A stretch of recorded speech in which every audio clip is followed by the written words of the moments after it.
This video shows how to install Yanhua R7F701407 Lock Fastening Interface Board.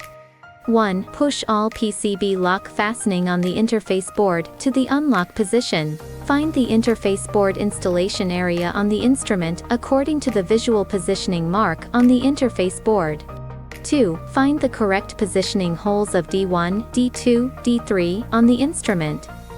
3. Check that the D1 and D2 positioning pins are completely aligned with the D1 and D2 positioning holes of the instrument, and ensure that the PCB lock buckle is completely aligned.